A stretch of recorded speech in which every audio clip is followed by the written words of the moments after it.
दोस्तों नमस्कार, कैसे हो आप सब। आशा करता हूँ अच्छे होंगे। दोस्तों आज है दिन फ्राइडे का और आज डेट है 12 मई 2023 और अभी टाइम हो रहा है 5:12 शाम के और मैं पहुँच गया हूँ द्वारका सेक्टर 1। जस्ट अभी क्रॉस किया है और जा रहा हूँ मधुविहार की तरफ और घर की तरफ निकल रहा हूँ। तो दोस्तों आज मैं मॉर्निंग में निकला था करीब वही 7:30 के मतलब 7-7:30 के बीच में निकला था। और पहली ट्रिप अब गुड़गांव बिल्कुल जाना बंद हो गया है। मतलब गुड़गांव में गया था तो ये लगा लो ओला में ओला में गया, मतलब मेरे को गुड़गांव की नहीं फरीदाबाद की मिली है। गुड़गांव साइड की ट्रिप आना बंद हो गई है मेरे पास, ना ही ऊबर में आ रही। फरीदाबाद की आ गई थी, पता नहीं कैसे उसने फरीदाबाद दे दी तो मैं चला गया था फरीदाबाद। तो पहली ट्रिप मेरे पास आई थी आज करीब 7:45 बजे करीब मेरे को ट्रिप मिली थी। और ट्रिप मिली थी पहले आपका इधर क्या कहते हैं कटवारे सराय साइड की।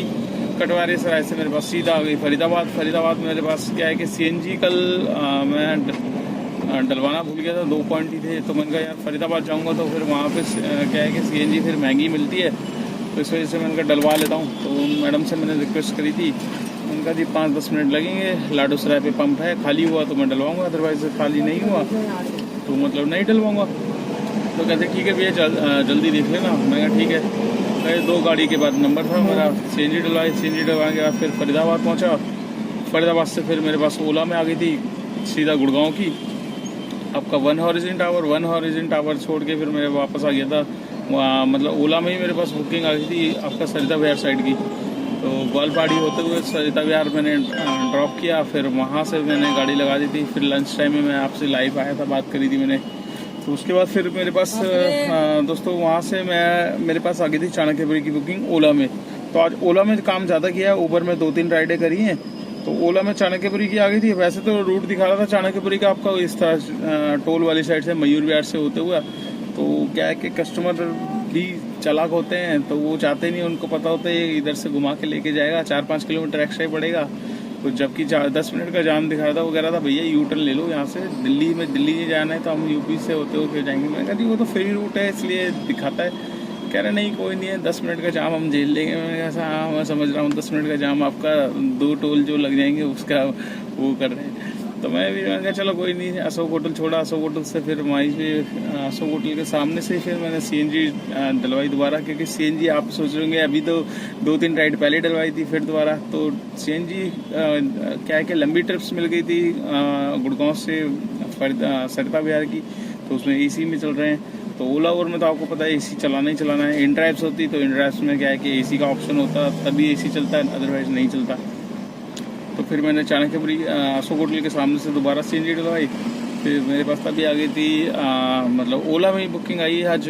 तो चाणक्यपुरी से बुकिंग आई वसंत कुंज छोड़ा, एक कॉर्नर थे उनके बच्चों को ड्रॉप करना था, वहाँ से छोड़ा। फिर वसंत कुंज में मेरे पास पिकअप आ गया।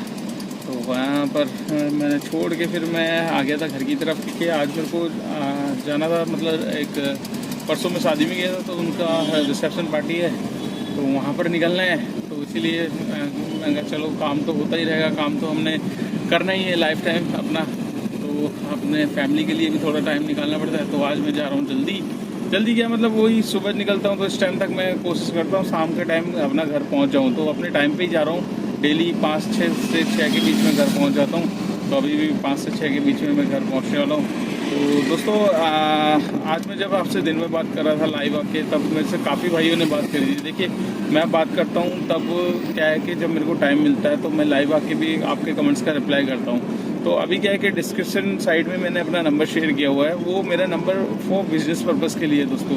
तो काफ़ी भाई उस नंबर पर कॉल कर रहे हैं और एक भाई का अभी रिसेंटली मेरे पास आया था 1 घंटे पहले। देखिए मैं कॉल नंबर में ऐसा नहीं करता कि मैं उठाता नहीं हूँ, मैं उठा लेता हूँ। कई बार इंपॉर्टेंट कॉल भी होती है तो मैंने उठाया। तो भाई ने क्या कि मैं कॉल करता उसे बोल रहा हूँ भैया ऐसे कुछ पूछना था। तो मैं ड्रॉप चल रहा था, मैंने कहा यार 5 मिनट वेट कर लो या तो फिर दोबारा कॉल कर लेना। तो कह रहा आप वेट कर लेता हूँ मैं। तो वेट किया, फिर उसको वो पूछने लग गया भाई नई गाड़ी के लिए क्या है क्या नहीं है। भाई बेसिकली देखिए हम सबसे पहले तो दोस्तों आपको ये समझना है कि आप जब फ़ोन कर रहे हो तो मैं भी ड्राइव कर रहा हूँ, ठीक है, रोड पे हूँ, पीछे राइडर बैठा हुआ है, ठीक है। अगर मैंने ड्रॉप भी कर दिया तभी मेरे पास नेक्स्ट राइड आ गई है। तो वो भाई साहब ऐसे थे कि मतलब उनको अपनी क्वेरी ज़्यादा ज़रूरी थी। ठीक है, मैंने उनको बोला कि भैया मेरी राइड आ गई है, मैं आपसे करूँगा बाद में बात, जितनी आपको जानकारी चाहिए थी आपको दे दी, इससे ज़्यादा। तो फिर मैंने फ़ोन उसका काट दिया, मैंने कहा मैं बाद में बात करता हूँ, राइडर का फ़ोन आ रहा है, मेरे पास राइड आ गई। तो भाई साहब फ़ोन पे फ़ोन 4 बार उन्होंने फ़ोन कर लिया मेरे पास, 2 बार मैंने काटा। उसके बाद फिर मेरे को लास्ट टाइम उठाना पड़ा, और उठा के फिर कहते यार मेरे को छोटा सा पूछना है। मैं कहा पूछो। उसको पूछते पूछते 5 मिनट और ले लिए उन्होंने। तो मेरी सभी भाइयों से रिक्वेस्ट है कि भाइयों देखिए, मैं आप कॉल करते हो, मैं अगर फ्री होता हूँ तो बात कर लेता हूँ, अदरवाइज़ जो नंबर मैंने यूट्यूब पे शेयर किया हुआ है वो आपके मतलब का नहीं है, वो फॉर बिजनेस क्वेरी के लिए है। ठीक है, तो आपको मेरे से बात करनी है, आप मेरे व्हाट्सएप ग्रुप से ज्वाइन हो जाइए, मैंने लिंक शेयर किया हुआ है, वहाँ पर आप बात कर लीजिए। कम से कम 400-500 ड्राइवर भाई जुड़े हुए हैं उस ग्रुप से मेरे, तो उस ग्रुप में आप जुड़ेंगे तो बेटर रहेगा। आपके क्वेश्चन कुछ भी, देखिए मैं तो बिजी रहता हूँ, कई बार गाड़ी चला रहा हूँ तो नहीं कमेंट्स का रिप्लाई कर पाता, पर मैं करता ज़रूर हूँ सभी का। बाकी अगर आपको इंस्टेंट रिप्लाई चाहिए तो आप वहाँ पर जाके मतलब बात कर सकते हैं ड्राइवर से। तो आशा करता हूँ मतलब कि अब आगे से मेरे पास कॉल कम आएंगे। तो दोस्तों आप भी समझिए, ज़्यादा परेशान कर रहे होगे तो फिर नंबर हटाना पड़ता है मेरे को। ठीक है, तो फॉर बिजनेस क्वेरी के लिए मैंने वो नंबर दे रखा है, अदरवाइज आपके लिए मैं आपका व्हाट्सएप ग्रुप दे रखा है, व्हाट्सएप का पे कॉलिंग आप कर सकते हैं मेरे से। तो अब मैं फ्री होऊंगा तो ज़रूर मतलब कॉल करके आपके मतलब उसका आंसर करूंगा। तो दोस्तों मतलब आज मैं एक छोटा सा अपडेट और दूंगा आपको। एक तो देखिए, जो भी भाई दिल्ली एनसीआर में गाड़ी चला रहे हैं, तो जो दिल्ली एनसीआर जाते हैं, यूपी जाते हैं, हरियाणा जाते हैं, तो दोस्तों आपको मोस्टली एक एमसीडी टोल देना पड़ता है। तो एमसीडी टोल के ऊपर मैंने काफ़ी बार वीडियो बनाई है। तो अभी भी दोस्तों एक एमसीडी में मतलब मेरे खुद एक भाई का फ़ोन आया था, तो उसके साथ क्या हो रहा है कि उसने RFID टैग भी बना रखा है, उसके बावजूद उसका जो एमसीडी वाले हैं वो 200 रुपये का मतलब कुछ फ़ाइन लिया उससे।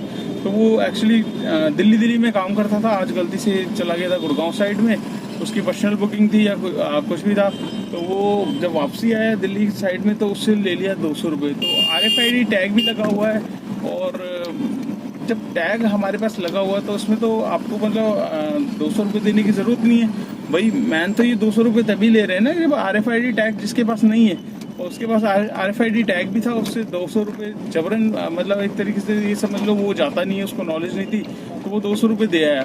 तो ऐसी गलती आप मत करिए। अगर आपके पास RFID टैग है तो आप 100 रुपये ही एलिजिबल है देने के लिए एमसीडी टोल का। ठीक है, जब दिल्ली आप आते हैं तो ज़बरदस्ती कोई 200 रुपये मांगे तो 200 रुपये देने की ज़रूरत नहीं है। ठीक है, ये टोल वाले बड़ा थोड़ी सी एक तरीके से गुंडागर्दी समझ लो ये कर रहे हैं। तो जिनको नहीं पता उनके लिए मैं ये बता रहा हूँ अपडेट के, जो भी भाई अभी जाते नहीं है और रिसेंटली जाना स्टार्ट किया उन्होंने और उनके पास एमसीडी का पास नहीं है, तो वो जो RFID टैग आपका बना हुआ है तो सिर्फ आपको 100 रुपये ही देने हैं, इससे ज़्यादा आपको नहीं देने। ठीक है दोस्तों, तो आशा करता हूँ ये वीडियो आपको अच्छी लगी होगी। वीडियो अच्छी लगे तो लाइक कर देना, और अगर आप मेरी वीडियो फेसबुक पेज पे देख रहे हो तो उसको भी फॉलो कर लेना। और दोस्तों एमसीडी का देखिए एक चीज़ और मैं बता दूँ, एमसीडी में आप इसमें 2 ऑप्शन होते हैं।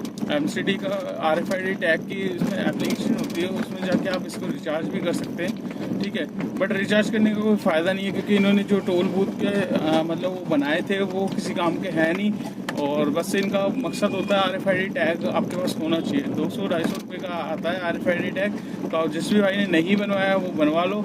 अदरवाइज आप जाओगे दिल्ली एनसीआर में, फिर वापस आओगे तो आपके 200 रुपये चार्ज ये लेगा। तो 200 रुपये चार्ज ना लगे इसलिए अपना RFID टैग जल्दी से जल्दी बनाएं, और जिसका बना हुआ है उसको देने की ज़रूरत नहीं है। तो कई भाइयों को नहीं पता, तो ये जानकारी उनके लिए दोस्तों। तो चलिए इस वीडियो को कर लेते हैं यहीं पे एंड, और वीडियो को शेयर ज़रूर करना, और चैनल पे फर्स्ट टाइम हो तो चैनल को सब्सक्राइब कर लेना, दोस्तों के साथ शेयर कर देना।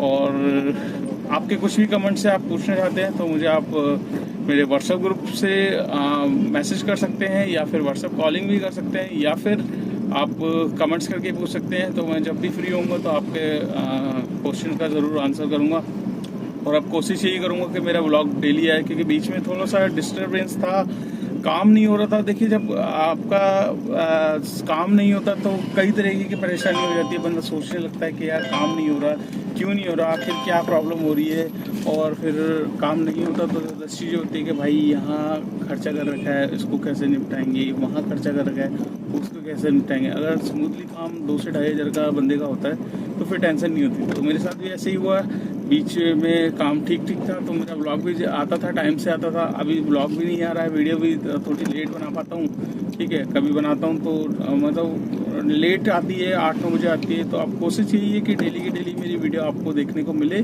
शाम को 6 बजे जैसे मैं आज बना रहा हूँ तो उसकी वीडियो आपको कल शाम के 6 बजे डेली की डेली अपलोड।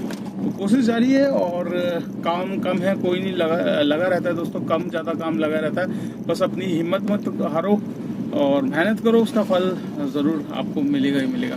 तो चलिए मुलाकात करते हैं नेक्स्ट व्लॉग में, तब तक के लिए बाय बाय।